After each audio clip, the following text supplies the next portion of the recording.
I finally got my hands on the Kylash Mascara by Kylie Cosmetics. I love the packaging. It looks sick. I have personally not come across one single negative feedback on this mascara, so I'm pretty excited to try it. So this is a vegan and clean formula. It's supposed to curl your lashes, give it extreme volume and length. I like to coat the lashes properly before I start brushing them out.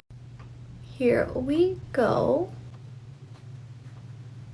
Okay, so this is coat number 1. I mean, it's pretty good. I'm gonna quickly do the bottom lash. And here it is.